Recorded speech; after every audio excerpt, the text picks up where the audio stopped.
नमस्कार दोस्तों, मैं मनीष शर्मा एक बार फिर से आप सभी का स्वागत करता हूं आपके प्यारे चैनल नर्सिंग ज्ञान में। आज का हमारा जो टॉपिक है वो टॉपिक कुछ हटके है, थोड़ा सा अलग है। कि उससे पहले मैं कुछ कहना चाहूँगा आप सभी से कि रघुकुल रीत सदा चली आई, प्राण जाए पर वचन न जाए। तो इसी के आधार पे हम अपना आज का जो टॉपिक है वो स्टार्ट करना चाहेंगे, क्योंकि कहा गया है कि जो रघुकुल रीत है वो सदा चली आई है और प्राण भी चले जाएं लेकिन वचन नहीं जाना चाहिए। जो वचन और जो वादा किया हुआ है वो नहीं जाना चाहिए। तो आप सभी नर्सिंग के जो साथी हैं उन्होंने भी नर्सिंग करने से पहले जब फर्स्ट ईयर के अंदर आप थे उस टाइम पे आप सभी ने एक प्लेग ली होगी, एक प्रतिज्ञा ली होगी। उस प्रतिज्ञा को हम लेते तो हैं 12 मई, मतलब जो नर्सेज डे मनाया जाता है, उस नर्सेज डे को हमने उस प्रतिज्ञा को लिया तो है, लेकिन हम उसे निभा नहीं पाते हैं। आधे लोगों को उसका मतलब नहीं पता होता है, क्योंकि वो इंग्लिश के अंदर जो प्लेग होती है उसके बारे में हमें पता ही नहीं होता। बस इंग्लिश में सिर्फ हमें प्लेग करवाई जाती है और हम प्लेग ले लेते हैं और हम खुश होते हैं, काफ़ी प्रसन्न होते हैं, लेकिन उसके बारे में हमें पता नहीं होता है कि वो प्लेग है क्या और उसे किस तरीके से निभाना है, अपने जीवन में किस तरीके से हम उतारें। तो आज मैं उसी के लिए आपकी जो नर्सिंग प्लेग है उसको लेके आपके सामने पेश हुआ हूँ और उसका जो मतलब है वो मैं बताने वाला हूँ। तो बोर्ड पे मैंने आज नर्सिंग प्लेग लिख रखा है पूरा, एक बार आप इसको देखिए, पूरा पढ़िए।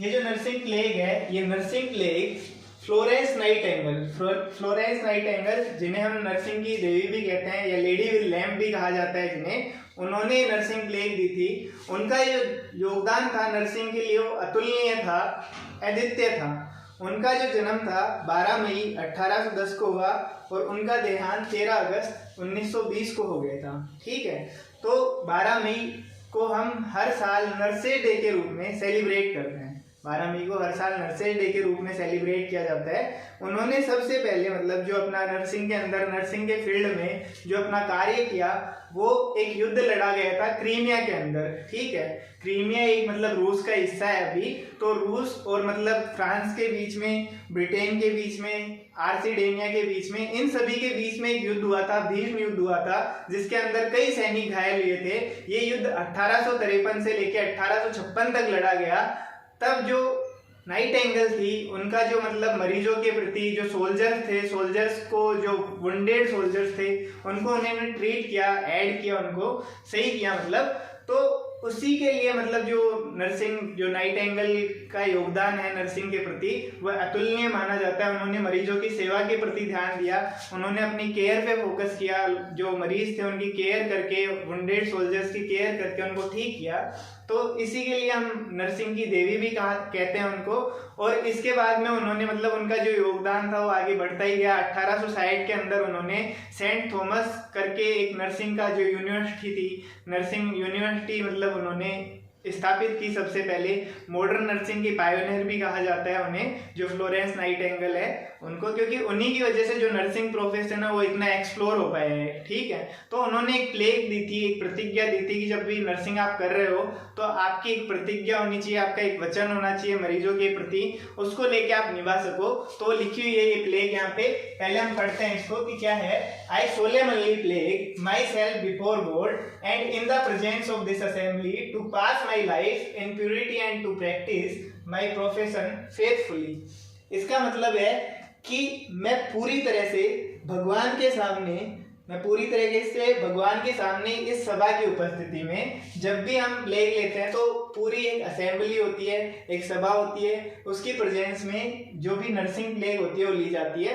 तो इसका मतलब ये है कि मैं इस सभा की उपस्थिति में, मैं पूरी तरह से भगवान के सामने इस सभा की उपस्थिति में अपने जीवन को पवित्रता से गुजारने और अपने पेशे को ईमानदारी से निभाने की प्रतिज्ञा करता हूँ।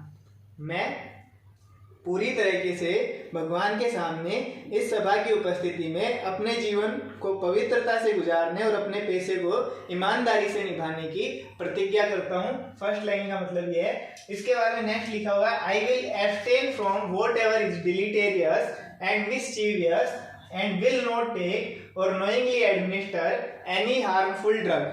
ठीक है, इसका मतलब ये है कि मैं जो कुछ भी निंदनीय और शरारतपूर्ण है उस पर अमल करूंगा और किसी हानिकारक दवा का सेवन नहीं करूँगा, मैं किसी भी हानिकारक दवा का सेवन नहीं करूँगा या मरीजों को नहीं दूंगा जानते हुए, जो मेरे जानकारी के अंदर है।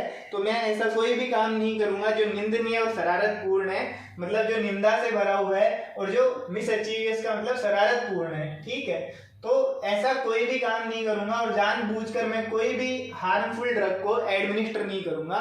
जो हार्मफुल ड्रग है उसको मैं एडमिनिस्टर नहीं करूंगा, किसी भी मरीज को नहीं दूंगा, हानिकारक दवा किसी भी मरीज को नहीं दूंगा।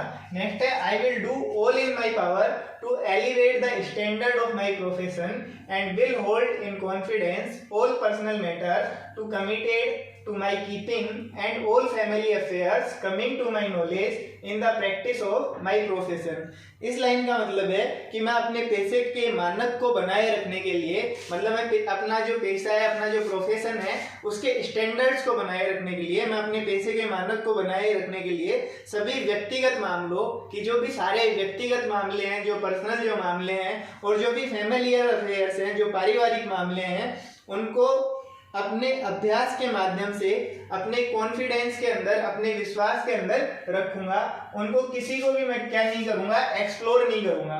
Committed to my keeping all family affairs in my knowledge in my practice of my profession and will hold in my confidence, कि मैं अपने कॉन्फिडेंस के अंदर, अपने विश्वास के अंदर रखूंगा जो भी मेरे पारिवारिक मामले हैं, जो भी मेरे पर्सनल मैटर्स हैं, उनको मैं किसी को एक्सप्लोर नहीं करूंगा, किसी को जाके नहीं बताऊंगा। मान लीजिए कि किसी पेशेंट को एड्स हुआ है और आप जाके मतलब सभी को बता रहे हैं कि इस पेशेंट को एड्स है, इस पेशेंट को एड्स है, तो ऐसा कभी भी नहीं करना है, ठीक है। क्योंकि उससे क्या होता है, वो जो व्यक्ति है, मतलब उसको क्या होता है, एक हार्म पहुंचता है, एक उसकी जो सेल्फ रेस्पेक्ट है वो कहीं ना कहीं क्या होती है, डिस्ट्रॉय होती है, और वो व्यक्ति मतलब डिप्रेशन के अंदर जा सकता है, साइकेट्रिक डिसऑर्डर से सफर कर सकता है।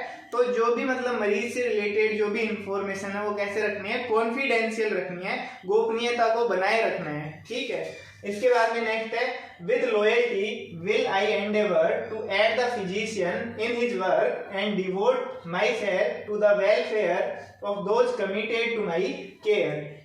इसके बाद में नेक्स्ट लाइन जो लिखी हुई है कि मैं अपनी निष्ठा के साथ अपने जो भी काम होगा चिकित्सक का, उसमें चिकित्सक की सहायता करूंगा। मैं पूरी निष्ठा के साथ चिकित्सक की सहायता करूंगा, उसका जो भी काम है उसको मतलब हेल्प करूंगा। क्योंकि हमारा जो नर्सेज का जो काम होता है वो होता है जो मतलब जो भी डॉक्टर है, डॉक्टर की क्या करना, हेल्प करना ड्यूरिंग द केयर, ठीक है। जैसे आर्टिकल्स वगैरह देना हो गया, और भी जैसे मरीज की जो केयर करना हो गया, डॉक्टर ने प्रेस्क्रिप्शन लिखा है तो केयर करते हैं हम, जो भी मतलब दवा देना हो गया, तो डॉक्टर जो भी मतलब प्रेस्क्राइब कर रहा है उसको हम क्या करेंगे, मरीज की केयर करेंगे, उसमें हेल्प करेंगे डॉक्टर की। इसके अलावा मैं स्वास्थ्य के मिशनर के रूप में और खुद को मानव कल्याण के लिए समर्पित कर दूंगा, मतलब मैं खुद को मानव कल्याण के लिए क्या करूंगा, समर्पित करूंगा, और एक स्वास्थ्य के मिशनर के रूप में काम करूंगा। तो ये पूरा जो आपकी फ्लैग है, इस फ्लैग का मतलब होता है, ठीक है। एक स्वास्थ्य के मतलब एक अच्छे मिशन के रूप में, वेलफेयर के लिए, लोगों के वेलफेयर के लिए काम करूंगा। मैं अपने आप को पूरी तरीके से डिवोट कर दूंगा, लोगों की सेवा के लिए समर्पित कर दूंगा, क्योंकि मानव सेवा ही क्या होता है, सबसे बड़ा धर्म होता है। और नर्स का जो रोल होता है, नर्स का जो काम होता है वो होता है मानव सेवा करना।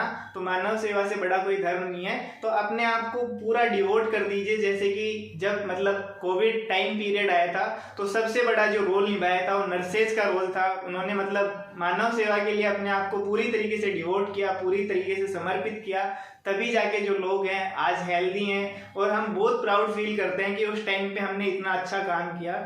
उसी वजह से आज नर्सेज का जो प्रोफेशन है नोबेल प्रोफेशन के रूप में माना जाता है, और लोगों के अंदर एक रेस्पेक्ट भी डेवलप हुई है। उसके बाद में नर्सेज को लेके बहुत सारी रेस्पेक्ट डेवलप हुई है। तो मैं ये कहूँगा कि आप जब अपना काम कर रहे हो तो पूरा मन लगा के करिए, क्योंकि हमारा जो काम है वो लोगों की हेल्थ से और केयर से रिलेटेड है। और ये जो प्लेग आपने ली है, प्रतिज्ञा जो आपने ली है, वो कभी ना भूलें। अपने आप को मतलब पूरी तरीके से मानव सेवा के लिए समर्पित रखें। कई लोग जो होते हैं मतलब मरीज से लड़ने लग जाते हैं, झगड़ने लग जाते हैं, तो उनकी कंडीशन को समझे, क्योंकि मरीज उनका बीमार है। कई बार मतलब जो रिलेटिव्स होते हैं, अटेंडर्स होते हैं, वो बहुत ज़्यादा एग्रेसिव हो जाते हैं। तो उन्हें समझाएं कि आपका मरीज है, उसके मरीज की सेवा के लिए हम यहाँ पे काम कर रहे हैं, ना कि हम यहाँ पे खाली बैठे हैं, या फिर मतलब हम ऐसा नहीं है कि उसको बीमार करने के लिए काम कर रहे हैं। तो उन्हें समझाएं, थोड़ा अच्छे से ट्रीट करें, क्योंकि जो हमारा प्रोफेशन है उसके अंदर ही आता है कि मतलब हम शांत और शालीन स्वभाव रहें, ठीक है।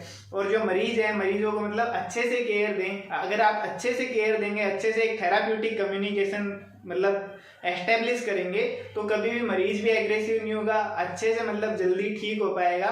क्योंकि कहीं ना कहीं जो मरीज होता है उसको मतलब एक थेराप्यूटिक एनवायरनमेंट की ज़रूरत होती है, एक अच्छे एनवायरनमेंट की ज़रूरत होती है, जिसके अंदर कि वो अच्छे से ठीक हो सके, जल्दी ट्रीट हो सके।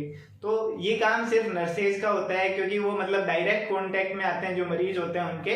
तो मैं यही कहूँगा, आप अपने आप को पूरी तरीके से मानव सेवा के लिए समर्पित करें। जब भी आप अपना काम कर रहे हो तो पूरा 100% दे उस काम के लिए। बस ये नर्सिंग प्लेग समझाने का और ये बताने का मेरा यही मतलब था कि आप अपना जो काम है उसको ना भूलें। अपना जो प्रोफेशन है, लॉयल प्रोफेशन है, एक मतलब बहुत अच्छा नोबेल प्रोफेशन है। इस नोबेल प्रोफेशन की रेस्पेक्ट करें, और रेस्पेक्ट करते हुए मतलब अपना जो कार्य है उस कार्य को निभाएं, और अपनी ड्यूटी को समझें, अपने फर्ज को समझें कि हमारा क्या फर्ज है। थैंक यू, धन्यवाद। इसी के साथ मैं आपसे अलविदा लेना चाहूँगा। धन्यवाद।